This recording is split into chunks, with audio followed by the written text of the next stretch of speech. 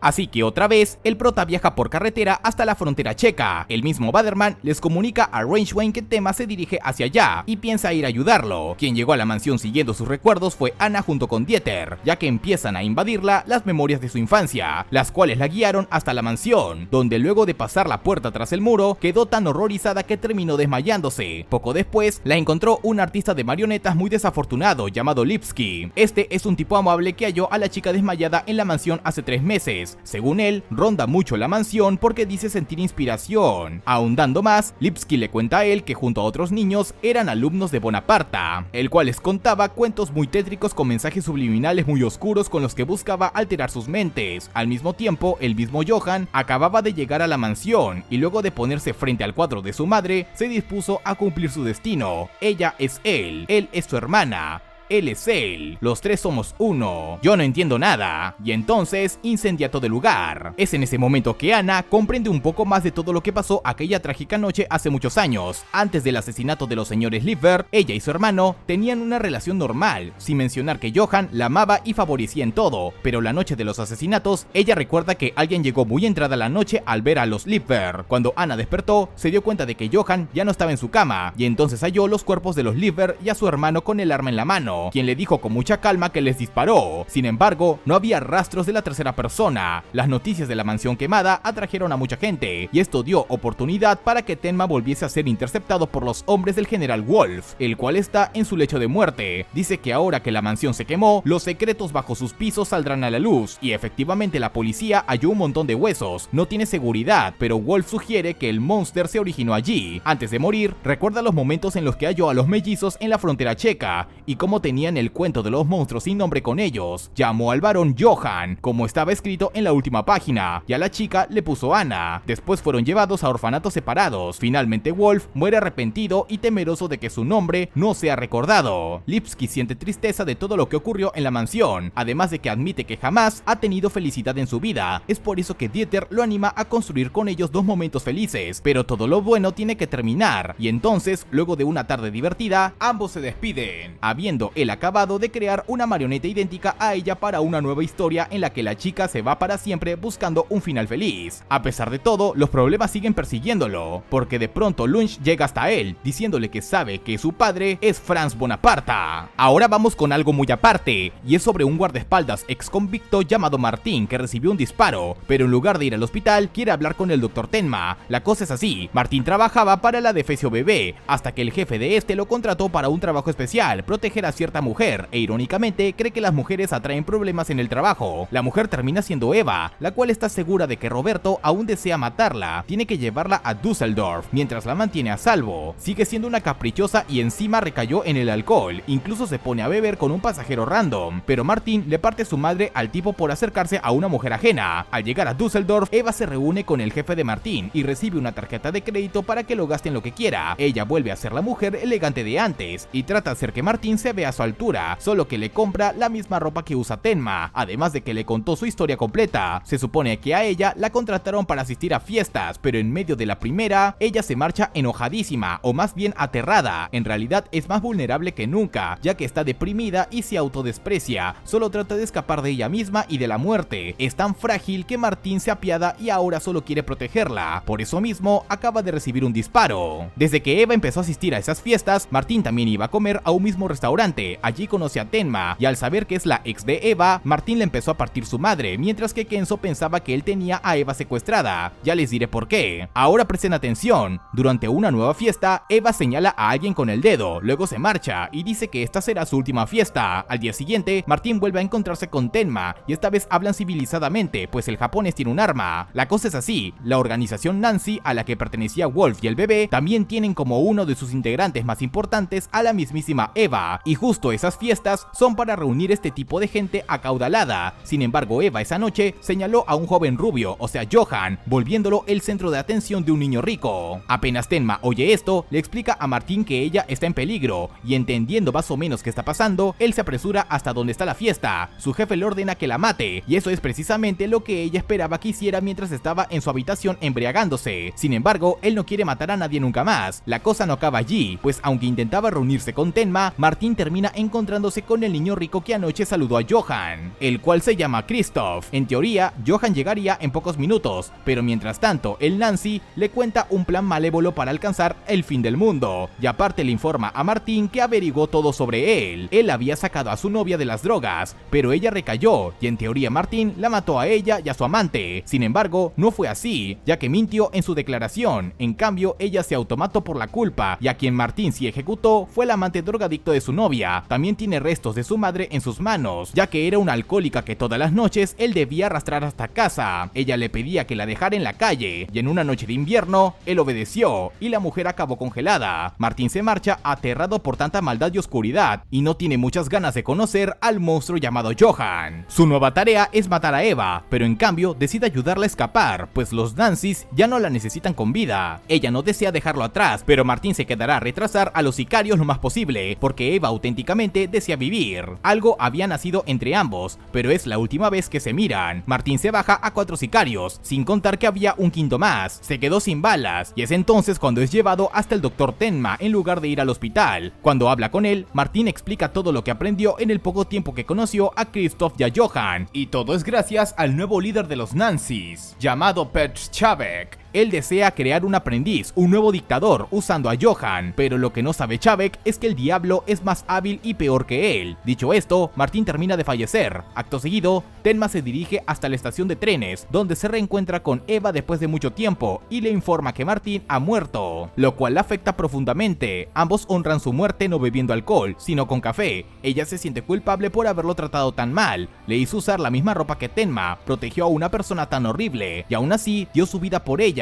Pero a Martín solo le interesaba que Eva sobreviviera. Le ofrece que vaya a Múnich y reciba terapia y protección del Dr. Rangewain, a pesar de que ella ahora está 100% dispuesta a demostrar su inocencia, pero él solo desea acabar con Johan. Ahora, ¿para qué los Nancys necesitaban a Eva? Para que durante las fiestas pudieran identificar correctamente a Johan ante los etilistas de la organización. Sabiendo que es un momento de redimirse, se niega a escapar, y en cambio busca comprar un arma, ya que sabe dónde se hospedará Johan. Ana, por su lado, va una y otra vez a los trenes rana para desbloquear más recuerdos. Según ella, cuando era niña, unos tipos se llevaron a Johan por la fuerza hasta la mansión de las Rosas, donde estaba Bonaparta, pues el objetivo era crear al alumno superior, pero a su vez, ella misma estuvo sola por mucho tiempo en las tres ranas. Los recuerdos son demasiado duros para ella, por lo que Dieter insiste en que debe reemplazarlos con unos mejores para no vivir atormentada. Y hablando de tormentos, debido a que se destaparon los restos de más de 40 desaparecidos bajo los cimientos de la mansión, ahora Baderman y Sock se conocen porque trabajarán juntos para interrogar a los sobrevivientes de dicha mansión. Sock sigue siguiendo los patrones de los novatos al ser muy suave, mientras que Baderman entra en conflicto con él porque tiene mucha más experiencia en interrogaciones. Según lo que averiguan es que cuando los niños oían las historias de Franz, dejaban de sentir nada, deshaciéndose incluso de la necesidad de tener nombres. Un cierto día apareció un hombre, el padre de Baderman. Al oír esto, el abogado perdió los estribos, por lo que tuvo una discusión con Sock en la que revelaban las convicciones personales que los ha llevado hasta allí. Por suerte, a pesar de que era un espía, el padre de Baderman intentó rescatar a los niños de la mansión. Anna, Dieter, Reichman y Rudy se reencuentran con Carl y Lowe en Múnich y reciben una última carta de Tenma. Mientras Carl averigua desde dónde la envió, Rudy somete a hipnosis a la chica, averiguando información crucial. Su madre junto a los mellizos huían de la STB. El padre de los chicos había sido asesinado, así que se ocultaron en las tres ranas, que antes era una especie de residencia, hasta que un hombre se llevó a Johan. Antes de poder decir más y con un conflicto de identidad de por medio, la chica se torna violenta, así que la dejan descansar. A los 2 días, rastrean la carta de Tenma hasta Frankfurt. Nada más al llegar, la policía allí casi lo captura y lo atropella un auto. Por suerte, lo salvó un turco llamado Mila Kolash, el cual vive en una casa con varios migrantes de Vietnam, República Checa y Turquía, el cual solía ser el antiguo barrio turco que los protas salvaron del incendio. Aún así, todo fue demolido. Estando con ellos, Tenma se divierte y se siente muy a gusto por primera vez, e incluso se relaja ayudando a los niños de la casa a hacer aviones de papel. Pero nada jamás es color de rosa, y es que el señor Milan anda tras los pasos de Čapek, ya que desea matarlo. Tenma trata de convencerlo de que no lo haga, ya que tiene una familia que cuidar, pero Milan insiste en hacerlo, ya que antes de que destruyera el barrio, habían 5 vigilantes de la comunidad que protegían a las personas. Por supuesto, todos murieron misteriosamente gracias a Čapek. Tenma sigue oponiéndose a su plan, llegando a amenazarlo de muerte. La cosa es que ambos no son muy diferentes, ya que Milan creó al monstruo de Čapek. Él lo trajo al país por la frontera, ya que ambos eran amigos desde la infancia, a pesar de provenir de familias de estatus muy diferentes. Solo que cuando Čapek se asentó en el país, algo cambió dentro de él. Se unió a los nazis y echó raíces en la élite empresarial alemana. Al oír esta historia,